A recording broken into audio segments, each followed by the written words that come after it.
नमस्कार, मैं नीरज पारिक आप सभी के साथ। डोनाल्ड ट्रंप जिस मेक अमेरिका ग्रेट अगेन के मिशन को लेकर चले थे, कल उन्होंने अपने एक स्पीच में यह बात कह दी कि अमेरिका फिर से ग्रेट हो चुका है। अब वो ग्रेट हो चुका है, लेकिन उसका रिग्रेट वाला पार्ट इसका साथ छोड़ने का नाम नहीं ले रहा। समस्या यह है कि समस्या ही साथ नहीं छोड़ रही, नई समस्या हर दिन दरवाजा खटखटाती है और डोनाल्ड ट्रंप उसमें फंस जाते हैं। इनकी चिंता का जो रास्ता था, वैसे ये ईरान में जो फंसे हुए हैं, ईरान के अंदर जो इन्होंने एक्टिविटी की और इजराइल के साथ मिलकर के ऑपरेशन एपिक फ्यूरी और ऑपरेशन रॉरिंग लॉइन में ईरान के सुप्रीम लीडर खामेनेई का तो खात्मा कर दिया, लेकिन उसके बाद से ईरान ने जो अपनी एयरफोर्स को एक्टिव किया, ईरान की जो आर्मी है जो बेतरतीब तरीके से तबाही मचा रही है मिडिल ईस्ट में, उसमें किसी भी ऐसे देश को नहीं छोड़ा जहां पर मिलिट्री स्टैब्लिशमेंट यूएस का था।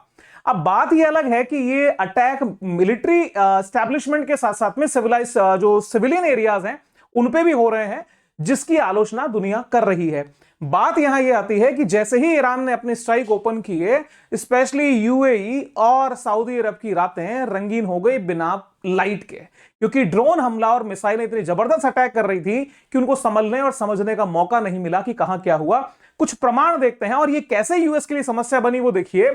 आप मेरे सामने जो पीछे जीआईएफ देख पा रहे हैं, ये दुबई का पाम बीच है, बहुत फेमस और एक वहां की सरकार सत्ता के लिए सपने का ये प्रोजेक्ट रहा है। पहले और बाद की स्थिति में अंतर देखिए, यहां पे भी हमला किया गया। सवाल ये उठता है कि यहां पे कौन सा मिलिट्री स्टैब्लिशमेंट था।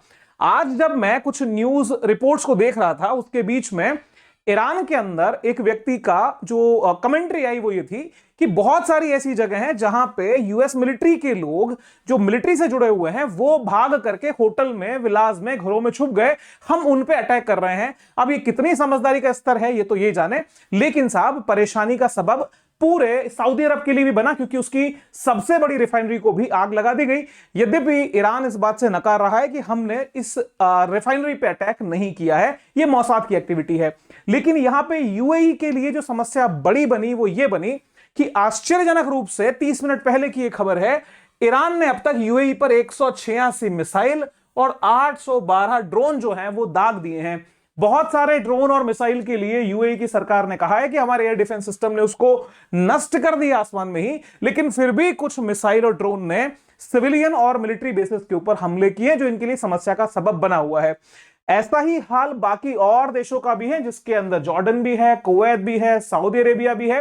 ये सब देश अब एक अजीब सी बात बोलने लगे हैं, जो इनकी वास्तविक मांग शायद नजर आ रही है। इन सब ने कहा है कि gulf nation call for D escalation, मतलब भाई जल्दी से जल्दी इस युद्ध को समाप्त करवाइए। ट्रंप से कहा जा रहा है कि आपने अपना काम कर लिया, जितना फास्ट हो सके यहां से निकलिए। रीजन कि ऑयल प्रोडक्शन और हार्मुज को जो ब्लॉक किया गया है, हार्मुज स्ट्रेट को, उससे हमारी अर्थव्यवस्थाओं पर भी नकारात्मक प्रभाव पड़ रहा है और कहीं ना कहीं हमारी कलाई भी खुल रही है कि हमारी असल हैसियत कितनी है, क्योंकि ईरान के इन हमलों ने इन देशों की कलाई भी खोल के रख दी। ये लोग अब डिमांड कर रहे हैं कि एयर डिफेंस सिस्टम और मिसाइल और जो हथियारों का जखीरा है अमेरिका अब हमें प्रोवाइड करे। ट्रंप ने कह दिया जी हमारे पास ही कम पड़ रहे हैं, अब हम तुम्हें कहां से दें। यहां तक की तो बातें ठीक थी, लेकिन आपको पता होगा कि ईरान ने इन हमलों के दौर में यूके के एक एयरबेस के ऊपर, जो कि साइप्रस में है, उस पर अटैक कर दिया था। अब साइप्रस में अटैक इसलिए किया था क्योंकि यूके ने कुछ बातें ऐसी कही थी फ्रांस और जर्मनी के साथ मिलकर के कि ईरान के ऊपर फिर से जो कुछ प्रतिबंध हैं दोबारा से बड़ी तादाद में लगाए जाने चाहिए। लेकिन साहब जब ये एक्टिविटी हुई और जब स्टेटमेंट आए, उसके बाद से बैक टू बैक अटैक कर दिए गए ईरान की तरफ से। यहां पर एक मौका मिला फ्रांस को, क्योंकि फ्रांस जो है एक ऐसी राजनीति को पोषित करता हुआ आया है, विशेष रूप से 1960 के दशक से, जब वो ये कहता है कि फ्रांस की स्ट्रेटेजिक ऑटोनॉमी, उसकी रणनीतिक स्वायत्तता नितांत आवश्यक है, होनी चाहिए। तब वहां पे यूरोप के बाकी देश कहते थे यार तुम कैसी बात करते हो। तब वहां के राष्ट्रपति ने कहा था कि साहब अमेरिका भले ही हमारा रूस की तुलना में बेहतर दोस्त है, अमेरिका से हमारे हित टकराते नहीं हैं, लेकिन एक दिन ऐसा भी आएगा कि अमेरिका से भी हमारे कॉन्फ्लिक्ट या इंटरेस्ट का क्लैश होना तय है। और आज के इस कंटेम्प्रेरी वर्ल्ड में फ्रांस की वो दूरदर्शिता प्रतिबिंबित होती हमें दिख रही है। अब फ्रांस को मौका मिला, फ्रांस ने, और इसकी बात में साथ में ये दो देश भी आ गए जिन्होंने झंडा हमेशा अमेरिका का बुलंद किया, जिसमें एक यूके है और एक जर्मनी है। ज्यादा आश्चर्य जर्मनी के ऊपर है, क्या है इसके ऊपर मैं बात करने वाला हूं। जब यह माहौल सारा बना कि फ्रांस के लिए, क्योंकि फ्रांस अपनी स्ट्रेटेजिक ऑटोनॉमी का सपोर्टर रहा है शुरू से, तो फ्रांस के पास में बैकग्राउंड पहले से क्लियर था, क्योंकि ईयू ने से जो ट्रेड डील हुई थी, ट्रेड डील को ईयू ने ठंडे बस्ते में डाल दिया, कारण कि सुप्रीम कोर्ट ऑफ अमेरिका ने जब टैरिफ के उस सारे जंजाल को ही नल एंड वॉइड किया, ट्रंप ने 15% टैरिफ फॉर ऑल डिक्लेयर कर दिया, तो इनको मिली हुई कुछ छूट जो ट्रेड डील में ईयू को मिली थी वो खत्म हो गई, और ईयू ने कहा कि भैया ये तो बेकार है और ये गद्दारी है, हम इस ट्रेड डील को नहीं मानते। उसके बाद से ही ईयू ने, स्पेशली उर्सुला वॉन डेर लेyen जो कि अध्यक्षा है ईयू की, उन्होंने दुनिया भर के अंदर अपने नए रास्ते, नए बाजार जो है वो ईयू के लिए तलाशने शुरू कर दिए। तो भूमिका तो यहां बन ही चुकी थी। फ्रांस को करना क्या था? लोहा गर्म था, हथौड़ा मारने का टाइम था, और फ्रांस का इतिहास रहा है अमेरिका की पॉलिसी से बहुत ज्यादा अलाइन नहीं रहता। उसने इस बात को हाईलाइट कर दिया कि साहब देखिए, 15 अगस्त 2025 को अलास्का के अंदर जब पुतिन और ट्रंप की मुलाकात होती है, उसके बाद से पुतिन के मुलाकात के उसके प्रभाव के बाद जो ट्रंप के स्टेटमेंट हुआ करते थे, कभी जेलेंस्की को लेके और यूक्रेन को लेके, नाटो के प्रति जो प्रतिबद्धताएं हुआ करती थी, उन सब से ट्रंप ने किनारा कर लिया। दूसरी बात, रशिया के फेवर में वो बोलने लगा। तीसरी बात, और जब से ये नेशनल सिक्योरिटी स्ट्रेटजी नवंबर 2025 में आई, उसके अंदर तो यूरोप को साफ साफ कह दिया गया, भैया अपना बजट बढ़ाओ, अपनी सिक्योरिटी की जिम्मेदारी जो है वो तुम खुद उठाओ, हम तुम्हारे साथ नहीं होंगे।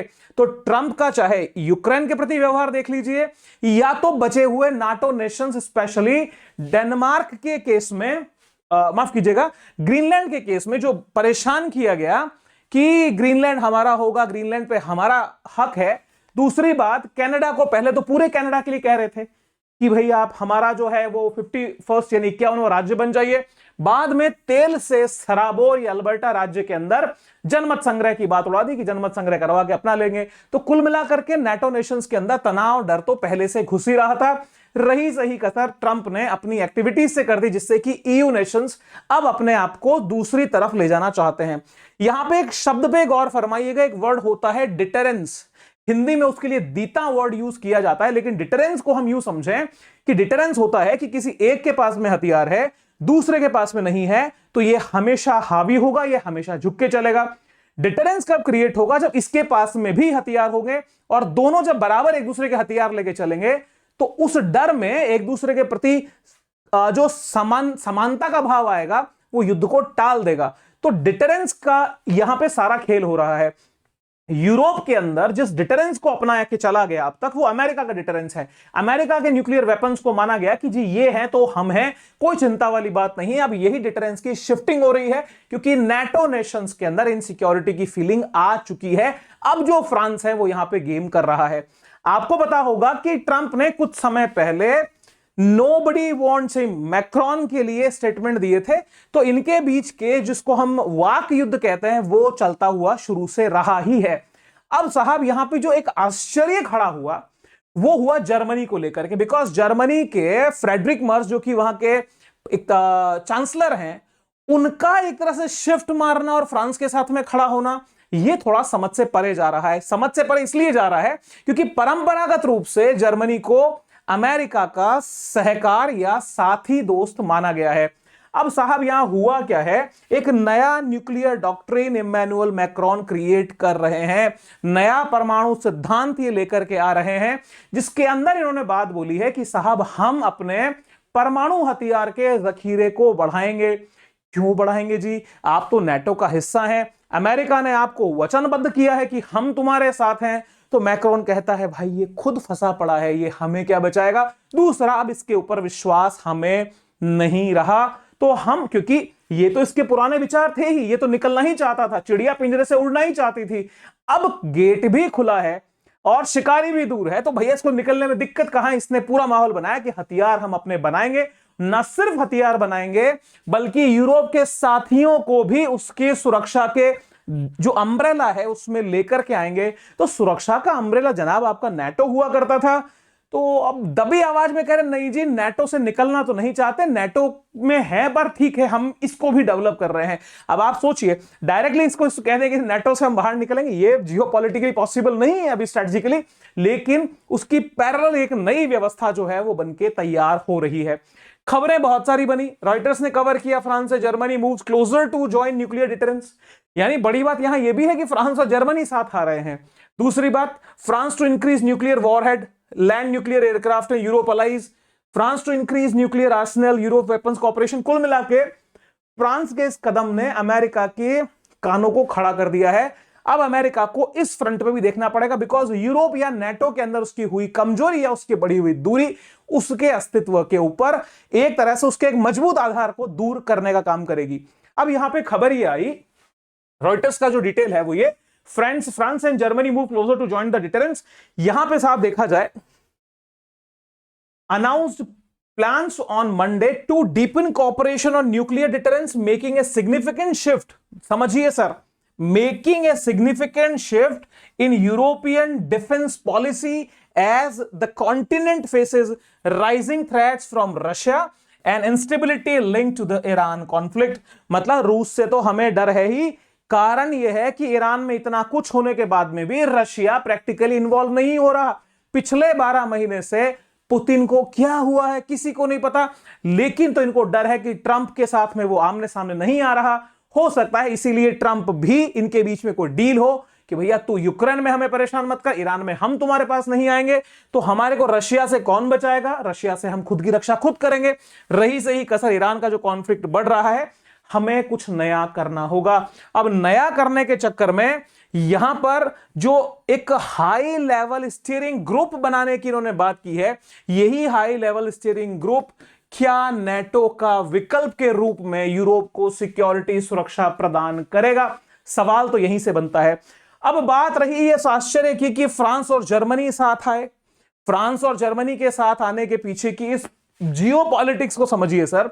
यूरोप के इस हिस्से में फ्रांस से ही सीमा लगता हुआ जर्मनी है, और यहीं पे एक देश जो फ्रांस से सीमा लगाता है वो इटली है। यहां पर फ्रांस की शुरू से वकालत एक आत्मनिर्भर सुरक्षा व्यवस्थाओं की रही है, इंडिपेंडेंट सिक्योरिटी पॉलिसी को लेके चलना चाहता है और चाहता है कि हम ईयू के अंदर ही अपनी डिफेंस मैकेनिज्म को डेवलप कर लें, अमेरिका पे निर्भरता ज्यादा नहीं हो। जबकि इटली और जर्मनी का ट्रेडिशनल सिक्योरिटी पैटर्न रहा है कि यूएस के साथ में रहेंगे तो सेफ रहेंगे। तो यहां पे जर्मनी का निकल के इस ग्रुप में बैठना आश्चर्यजनक तो है ही, लेकिन अब बात इटली की भी होगी। मैडम क्या चाहती हैं, बात करेंगे।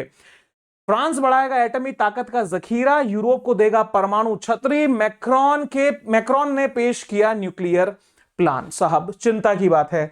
तो क्या यूरोप जिस पूरे उस सिक्योरिटी के फ्रेम में बंधा हुआ था नेटो का, वो खिसक रहा है। उसके खिसकने का मतलब यह है कि अमेरिका पे विश्वास कम हो रहा है।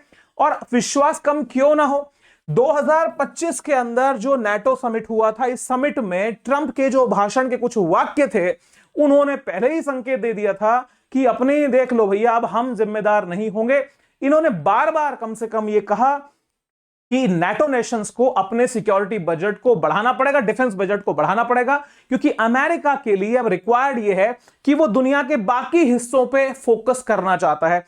बाकी हिस्सों पे फोकस जो अभी हो रहा है, अगला चरण कहां होगा वो देखने वाली बात होगी। लेकिन और इसी बात को मल्टीपल टाइम्स जो नाटो के समिट में ट्रंप ने कही थी, इसी बात को मार्को रूबियो जो कि स्टेट सेक्रेटरी ऑफ यूएस हैं, मल्टीपल टाइम्स डिफरेंट मंचों पे अपनी बात ये भी कह चुके हैं। तो साहब इनको क्या चाहिए था, अपना रास्ता अलग निकालना ही था, सो निकाल लिया।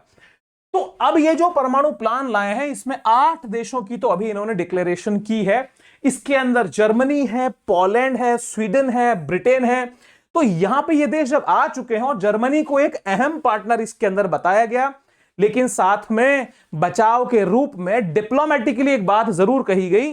वो बात यह है कि कहा गया कि यह व्यवस्था नाटो के न्यूक्लियर डिटरेंस को आगे बढ़ाने की है, न कि उसकी जगह लेने की।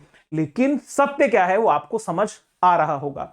अब साहब परमाणु हथियारों की जो कैसे सहयोग करेगा, इस पर ही बात करते हैं। मतलब जो फ्रांस के बारे में थोड़ा सा हम समझेंगे। फ्रांस अपने न्यूक्लियर वेपन से लोडेड जो परमाणु हथियारों को ले जाने वाले विमान हैं, ऐसे एयरक्राफ्ट हैं, उनको अपने सहयोगी देशों में तैनात करेगा। डिबेट ये फ्रांस में चली तो साहब के न्यूक्लियर बटन कई राष्ट्रों के पास होगा। फ्रांस ने कहा नहीं, कंट्रोल हमारा होगा, हम उसके ऊपर पूरा कंट्रोल रखेंगे, लेकिन एक डिटरेंस, एक सिक्योरिटी के लिए उनको प्रोवाइड करा जाएगा, जरूरी समझेंगे तो हमले भी उससे होंगे। ये डिबेट चल पड़ी है।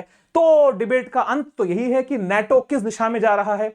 अब साहब यहां पे बीबीसी ने एक स्टोरी कवर की है, 6 मार्च 2025 की ये स्टोरी जिस तरीके से कवर की गई, ठीक है, वो आज यहां पे रिलेवेंसी दिखा रही है। France has a nuclear umbrella, could it's European align fit under it. ये 2025 से चली आ रही बात है सर, और आज हम लगभग 4 मार्च को जब ये हम बातें कर रहे हैं, तो ये 12 महीने के पहले की बात है। इसके अंदर बात जो जरूरी थी वो देखिए, Russia, US, China, France and UK, ये दुनिया के टॉप 5 ऐसे देश हैं जिनके पास सबसे ज्यादा न्यूक्लियर वेपन है। फ्रांस के पास 290 हथियार इस आंकड़े के हिसाब से, और यूके के पास 225, यूनाइटेड किंगडम। अब इन दोनों के बीच के डिफरेंस को समझिए और इस बात को भी समझिए कि आत्मनिर्भरता, सेल्फ डिपेंडेंस, सफिशिएंसी कितनी जरूरत है। फ्रांस के पास में सर हथियार भी हैं, और हथियारों को ले जाने के लिए सबमरीन, उसके एयरक्राफ्ट भी हैं जिनसे वो आसमान से और जहाजों से वो हमला कर सकता है। यूके के पास में ये बॉम्ब तो रखे हैं, समस्या यह है कि इन हथियारों को चलाने के लिए जो मैकेनिज्म, जो सिस्टम चाहिए, उसको लेके ये यूएसए पे डिपेंडेंट है। अब यहां पे यूके का साथ जाने का तो इच्छा यह है कि इसको वो लॉन्चिंग पैड, लॉन्चिंग सपोर्ट मिलेगा। दूसरी बात रहा जर्मनी के पास में न्यूक्लियर वेपन ही नहीं है, तो न्यूक्लियर वेपन को उसका सहयोग इनडायरेक्टली उसको मिल जाएगा, क्योंकि ईयू की सबसे बड़ी अर्थव्यवस्था जर्मनी, दूसरी बड़ी अर्थव्यवस्था फ्रांस, इनका साथ आना अमेरिका को बर्दाश्त नहीं होगा। तो इसी आर्टिकल से निकलते हुए जब हम देखेंगे तो यहां पर चार्ल्स डी गॉल का नाम आता है। चार्ल्स डी गॉल 1960 के दशक में फ्रांस के राष्ट्रपति हुए, and he was the first person who introduced the independence policy, कि फ्रांस की पॉलिसी में इंडिपेंडेंस होनी चाहिए, स्ट्रेटेजिक ऑटोनॉमी होनी चाहिए। उस समय आलोचनाओं के शिकार हुए, लेकिन आज हर तरफ वाहवाही है, तारीफ है, वाह जी वाह, गजब काम कर दिया। यहां पर जो लिखा था वो ये, so in the end Charles de Gaulle was right, वो सही थे। As the president of France in 1960s, it was he who launched the policy of French strategic independence. Of course, he said, उन्होंने बिल्कुल सही कहा, Americans were more or French than Russian, but the US too had interest. उसके अपने भी interest हैं, and one day their interest would clash with ours. एक दिन हमारे से टकरा जाएंगे। In the word of today, his warning have never seemed more. अब आप सर प्रैक्टिकलिटी, जो होना था वो हो गया, जो इनकी बात थी वो सच हुई, स्ट्रेटेजिक इंडिपेंडेंस पे आगे बढ़े। अब फ्रांस जो है वो अपने लक्ष्य की तरफ निश्चित रूप से बढ़ चुका है, और ये जो ट्रॉइका बना है फ्रांस, जर्मनी और यूके का, यूके अपनी सिक्योरिटी चाहता है, अपनी स्ट्रेटेजिक ग्रोथ चाहता है, जर्मनी को भी लगने लगा है कि साहब यहां से निकला जाए तो बेहतर है, और फ्रांस तो ये चाहता ही था। लेकिन सर जो एक पेच फंसेगा, वो पेच फंसेगा इटली के ऊपर, क्योंकि इटली का फ्रांस से कोई बहुत बेहतर संबंध नहीं है, और जॉर्जिया मेलोनी ये चाहती रही हैं, कई मंचों से उन्होंने घोषणा की है कि वो अमेरिका के साथ हैं, लेकिन सवालिया निशान वहां भी होगा कि कब तक। और रही बात ट्रंप की, तो ट्रंप का अब क्या होगा वो तो भविष्य बताएगा। वो ईरान वाले इस पूरे फेस से निकल के जाएंगे तो उनको संभालेंगे, यहां कब तक हैं, कितने दिन का इनका जो डेरा है वो जमेगा, वो देखने वाली बात होगी। तो इस सारे एनालिसिस में आपको ये चीज समझ लेनी चाहिए कि जो राष्ट्र अपनी शक्ति, सत्ता और वैधता को बरकरार रखता है, जो अपनी स्ट्रेटेजिक ऑटोनॉमी को जिंदा रखता है, वो सदा ऊपर रहता है, उसको कोई बुरी नजर से देखे ऐसा कोई पैदा नहीं होता।